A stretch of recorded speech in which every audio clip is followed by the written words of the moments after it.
Hello everybody, my name is Dratnos, and today we have some class balance and trinket balance to talk about. So up first is the class balance. With Season 2 now in full swing, and following the Mythic Raid being fully cleared, we've compiled a major set of tuning changes to address over- and underperformance in all types of group content.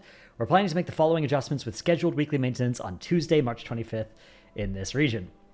Up first is Death Knight. Death Knight, a class that saw almost zero played during the Race to World First, and is suffering from not having a raid buff, being kind of the only remaining. I mean, Evoker kind of doesn't as well, doesn't have a real one.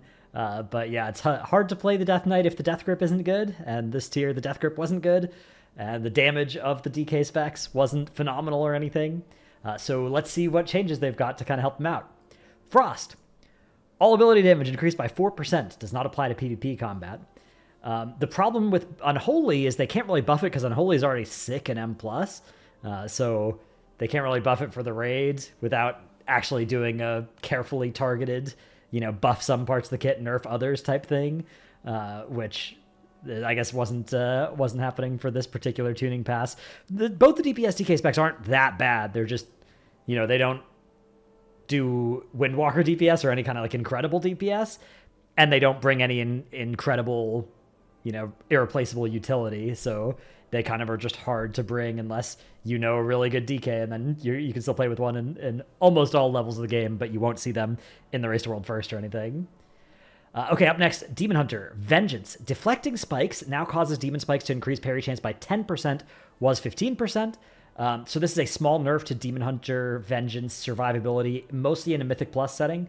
Usually not something that you're going to care too much about in a raid setting, is this sort of effect.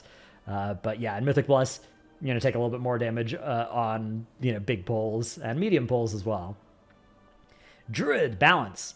Wrath damage up by 30%, Star Surge up by 5%, and Elune's Chosen Lunar Calling increases Starfire's damage to its primary target by 160, was 100%. So a pretty small set of single target buffs here. You got to be careful, again, seeing a big percent here next to an ability that does a small amount of your damage, right, is a small buff. But again, with balance, they're being careful because balance is already pretty good in Mythic Plus, and it's already great in AoE situations. So this is another one where if they wanted to buff this thing enough on a single target, they would need to also be coming in and taking down some Starfall damage, something like that, as well. So yeah, still probably pretty far behind on pure single target situations here.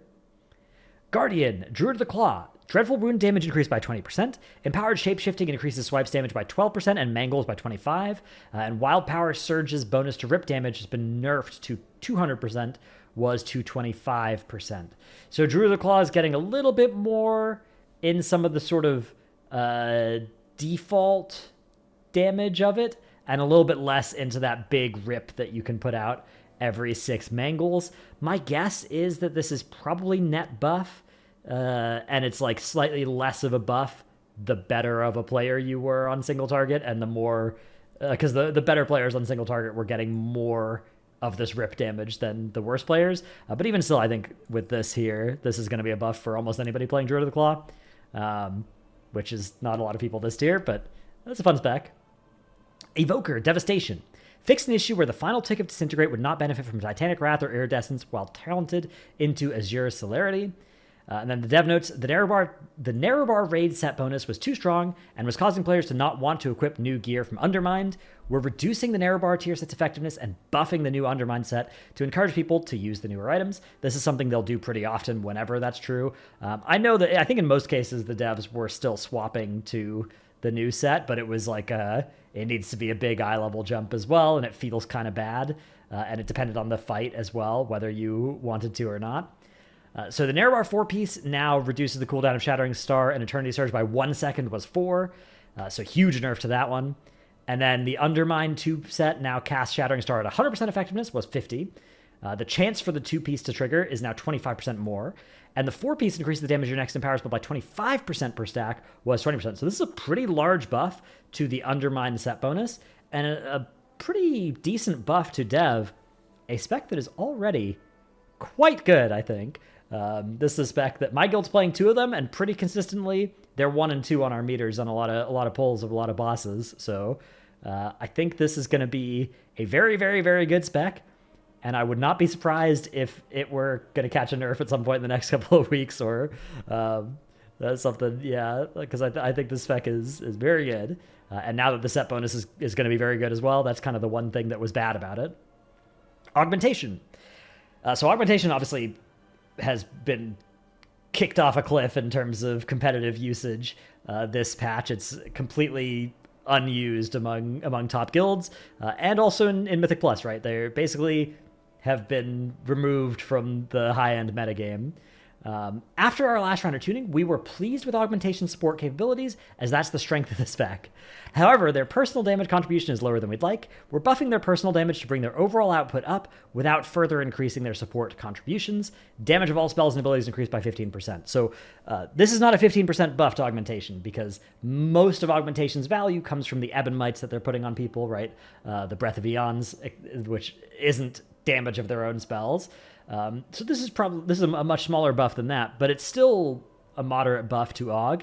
My guess is that Aug is still quite far from being great, and the spots where it would maybe be kind of good would require you to jump through so many hoops that you could just play something else that doesn't require that much work, and then so I think Aug has kind of been relegated to, if you really want the support playstyle, you can play Aug, and they're trying to make it less bad in that case. And I support them doing that. Yeah, kind of, they basically like really gutted the spec, and now they're in a spot where they can slowly start buffing it back up, but stop before it becomes played in 1,800 of the top 2,000 keys again, and one or two of them in every Race to World First comp, which didn't happen in Erebar Palace, but was always, I think, the danger with its previous power level. So we will see.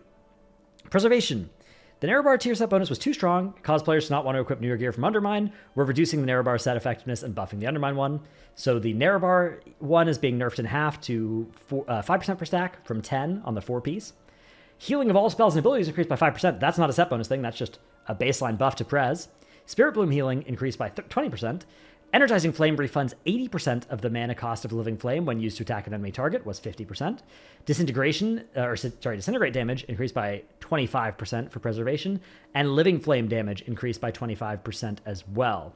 So I don't actually see them buffing the Undermine tier set in these notes, but maybe that was missed here or something. I'm not sure. Beast Mastery. So Hunter's got a lot of changes here. Beast Mastery is performing well. We have a few planned changes to address some quality of life issues, as well as a few bug fixes. Dark Ranger. The dot is increased to 14, was 10. Withering Fire now prioritizes enemies that don't have the dot. Fixed a bug preventing lead from the front, increasing the pack leader's boar's damage. And Withering Fire now fires 4 additional black arrows, was 2. So some quality of life buffs to BM. Probably not huge increases on their overall. A spec that was already quite good as well. Pretty much a single target specialist in the raid, but definitely a fine spec, and a spec that was played on pretty much every fight. So yeah, a spec that was already looking pretty good. Serve. We're increasing the frequency and power of pack leader's summons for survival to help make this hero talent tree more appealing. All damage dealt increased by 4%. That's for both talent trees for Serve. Pack leader. Dire summons kill command cooldown reduction increased to 2 seconds, was 1. Bear and Boar both getting 40% more damage. Howl of the pack leader duration reduced to 25 seconds, was 30. And fixed a bug preventing lead from the front from increasing pack leader's boar's damage, which is the same bug that BM got fixed as well. And then finally MM, the spec that I would think was in most need of buffs here. Dark Ranger's performance is lower than expected, so we're making substantial tuning changes to bring them closer to where we'd expect. We'd like Phantom Pain to be a compelling source of damage and worth playing around in M+ and AoE scenarios, especially when combined with True Shot and Withering Fire. Explosive Shot up by 15%, Volley up by 25%, Black Arrow up by 50%, Black Arrow's dot increased to 14, was 10. Phantom Pain damage share increased to 24%, was 8, so tripled. Bleak Powder increased by 100, and Withering Fire now prioritizes enemies that do not have the Black Arrow periodic effect. So not a huge increase in single target here, but a medium-sized increase in single target, and quite a lot of AoE value here as well. I mean, some of this is going to be good for single target as well. MM definitely a spec that needed it. I don't play enough MM to actually know how much of an increase this is in those different situations, though. Mage. Now, this is the strangest patch notes I've ever seen, because usually you see these walls of text for Mage and then these one-liners for other specs, but this time around they're giving Mage the old one-liner treatment, perhaps because the specs are already so perfect that all they need is some number tuning. Arcane, 8% buff or all around. Frost, 4% buff all around. And Fire, 3% nerf, including in PvP. The other ones aren't in PvP. I don't know whether this is going to make Arcane or Frost the desired specs on any raid fights. Fire was used in every fight, largely because Ignite is now such a real source of damage in a way that it kind of hasn't been since BFA. And so there are a lot of fights where just that sort of damage profile of you're doing your single target and then for free you're igniting stuff is really valuable. And yeah, I don't know if these numbers changes are going to be enough to stop that being true this tier and make you consider Arcane or Frost on any of these fights. Maybe Styx Bunk Junker. I'm not sure. My guess is that it's still probably going to be Fire. Fire was really, really, really, really, really good. And if you nerf something like that by 3%, it's probably still really, really good. Monk, Windwalker, all damage decreased by 4%, so a slightly bigger nerf than Fire. But Slicing Wind's damage is being increased by 20%, so a little bit of an offset there. Obviously still a net nerf. I think if you're if you're a Windwalker or a Fire Mage, you're probably pretty happy to be getting away with these kind of small nerfs. And I think this is Blizzard saying, okay, our balance this tier has come out of the gates with Fire and Windwalker being the best specs by a lot. We want to preserve them being the best specs because we don't want people to have their time in the sun cut short early in the patch. People hate that. So this patch is going to be cemented, I think, as a Windwalker patch, as a Fire Mage patch for Raid.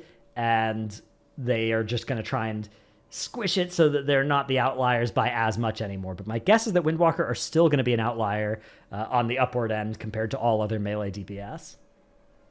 Mistweaver. So Mistweaver is another spec that if you were a Mistweaver monk, you were dreading. You would wake up every morning, you'd pop open Wowhead, and you'd be like, "Is today the day? It's coming. I know it's coming." And here it is. So we're decreasing Mistweaver's overall damage while leaving their healing relatively unchanged. Spinning Crane Kick is still felt a touch weaker than we would like compared to the rest of Mistweaver's kit.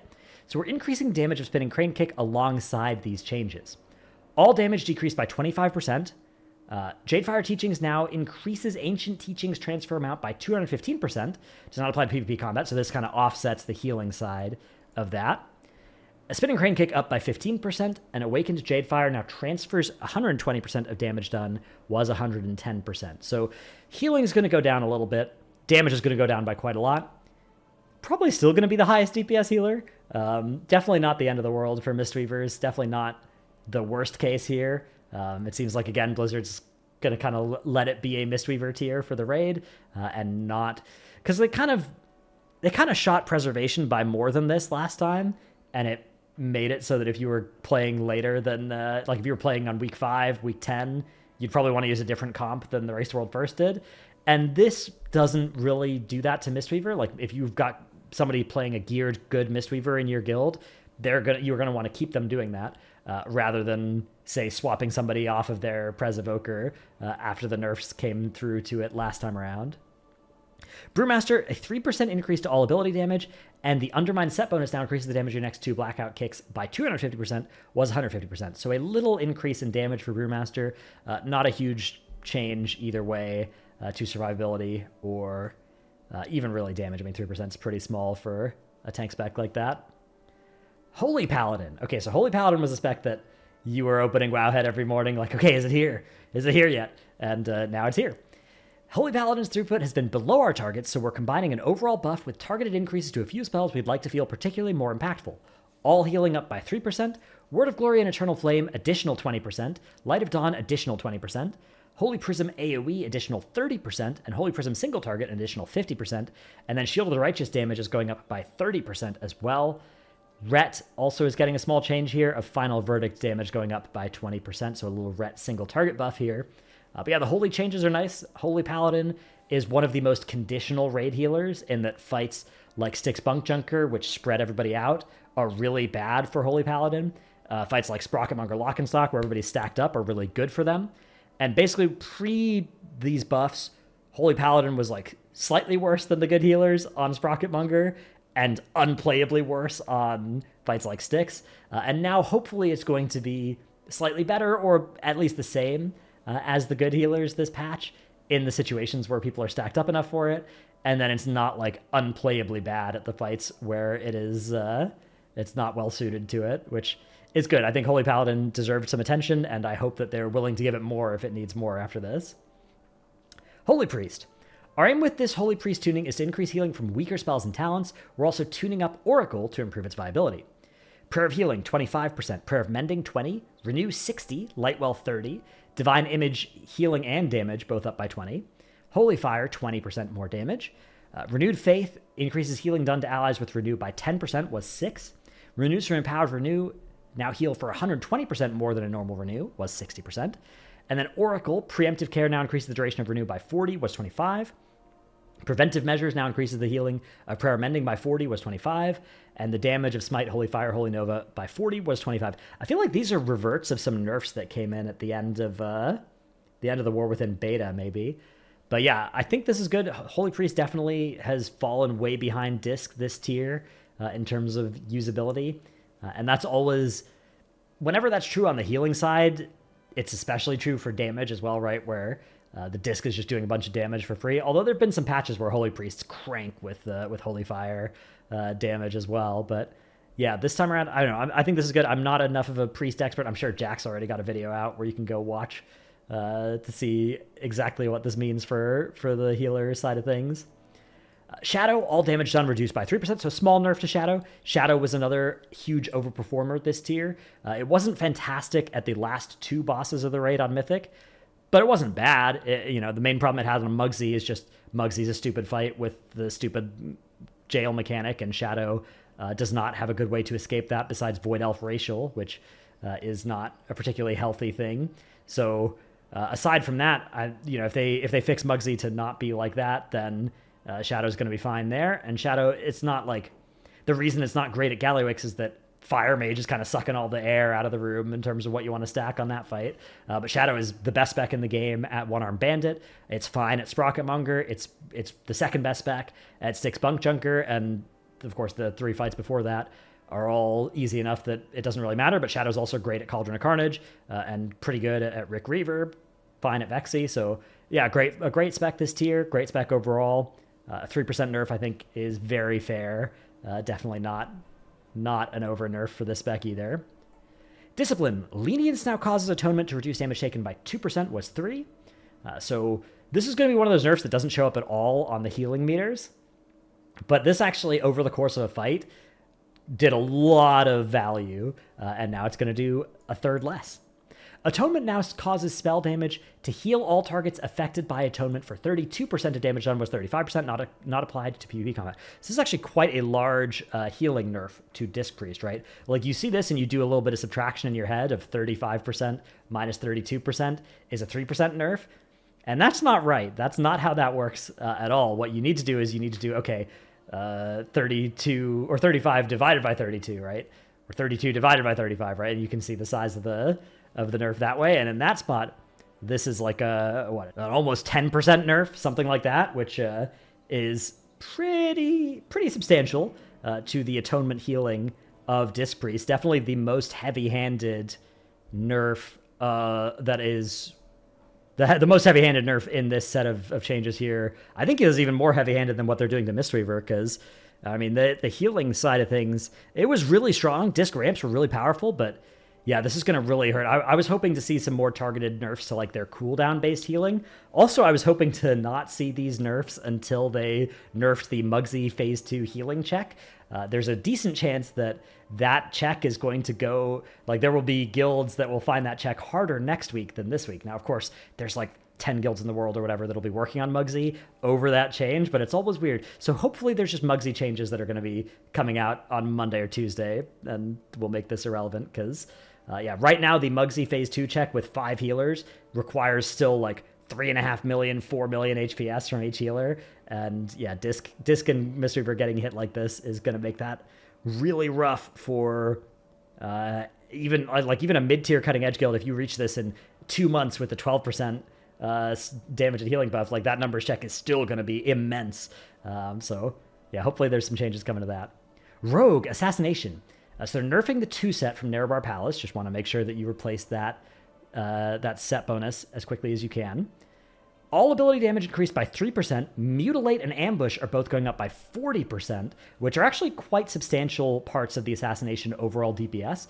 This is one of the specs where your kind of low damage builder is one of the highest, things on your details. If you look at your damage from different spells, there will be some specs where it's like, okay, this does a very small percent of my damage. All of my damage comes from my spender. But for Assassination, that's not as true. Assassination, Mutilate, and Ambush definitely both represent a sizable chunk of your DPS. So especially on single target here, Assassination is getting quite exciting, I think, and definitely worth considering on raid fights now, I think, after these buffs. Shaman, Ellie. Ellie is performing at a lower than we'd like in single target, and our changes to Primwave in Season 2 left it feeling a bit lackluster. We're increasing damage of several core spells and significantly increasing the damage and Maelstrom generation of Primwave. Yeah, Primwave got... The things that were done to Primwave are horrifying. Unspeakable damage dealt to that ability going into this patch. I don't know any Shamans that have reacted with anything other than sadness at what has happened to that spell. I understand Blizzard wanted to simplify it, but... hopefully if they can maybe rework it again and make it something simple and cool instead of something simple and extremely uncool. For now, they're going to quadruple the amount of Maelstrom it generates and quintuple the amount of damage it deals. Wait, increased by 500%. So, sorry, sextuple the amount of damage it deals, and hopefully that is enough to make it not an incredibly embarrassing ability, but I actually wouldn't hold my breath. This thing was so tough. So tough what they did to Primordial Wave. So, yeah, I don't know. Hopefully that one... I think that was one of the abilities that was one of the most loved abilities that was in the Shaman kit.